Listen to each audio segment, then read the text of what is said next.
We get into the main event then with Bellator, and I like both these guys. They're both hard fighters, hard nuts to crack. Anderson and Nemkov.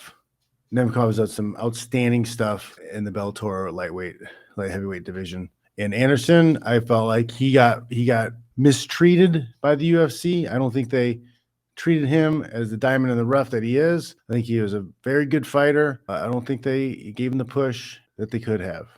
And, honestly, when the company's giving you a push, like, it gives you a confidence boost. It really does. When they're behind you and the company's behind you and everybody likes you and everybody's saying nice stuff about you, you can't tell me you don't see that that's going to benefit the fighter with his confidence, with his performance, with getting up and going to train every day. You can't tell me it doesn't. It does. And if you're getting pooed on and talked down to and discredited and never getting the opportunities, that weighs heavy on a lot of guys, and the performance is going to slip. But I think Anderson's found a better home with Bellator.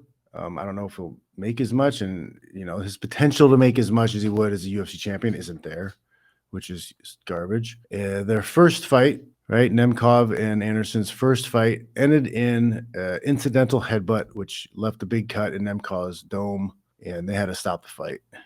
Rightfully so. It was a bad cut, and they ended up calling it a draw, and right, it was a draw or no contest from the headbutt. Nemkov kept the belt. They decided to redo it because this fight was for $1 million also. It was the end of the tournament.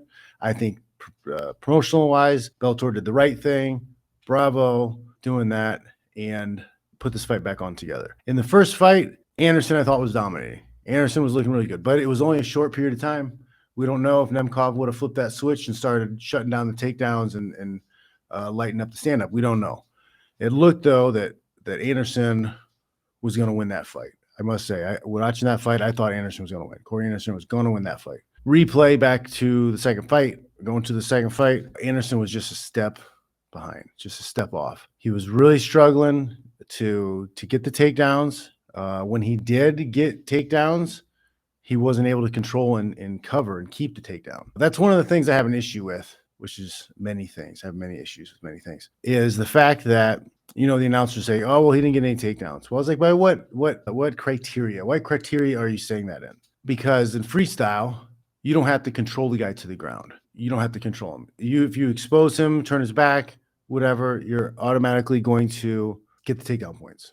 Does that make sense? In folk style or collegiate wrestling, you have to control the guy. You can't throw him and then he rolls away and he gets away. So it would be nice if that was clear. What are the criteria for takedowns in MMA?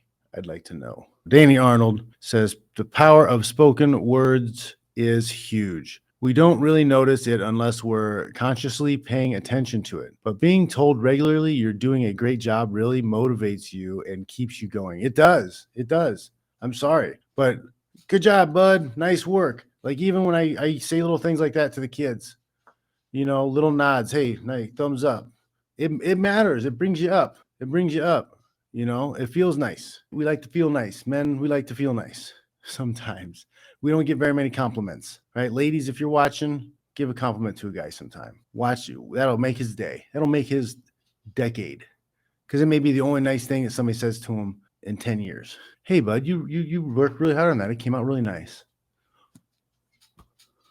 Wow. Oh, my God. That's the nicest thing anyone's ever said to me. Nemkov looked great. He did. The way he was fighting takedowns, the way he was digging underhooks, he looked maybe like he might have been a little bit greasy this fight, but he was just a step ahead of Anderson. Landed some great punches, kicks. He, got that spinning back kick, got the knockdown with that back kick. You can't move backwards, guys. You can never move backwards. Never move backwards, because your opponent can move forward faster than you can move backwards. You got that? They can move forward faster than you can move backwards. So if you're moving backwards to get away from their attack, they're going to move quickly enough forward to make sure they catch you in their power stroke at the right time. You got to circle. You can only go forward and circle. Two directions in a fight.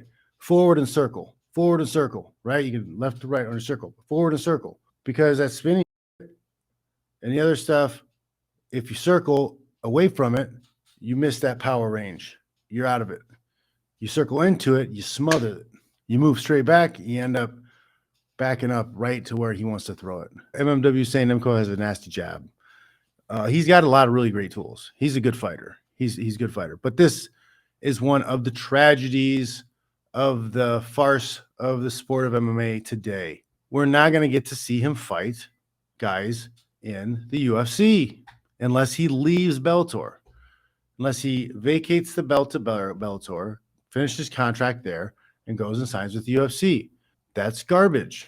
What incentive does Bellator have in putting a lot of money in promoting Nemkov then? What's their payback? We're going to dump millions into making sure everybody knows who Nemkov is. We're going to make sure everybody knows who he is. He's going to be a household name in America.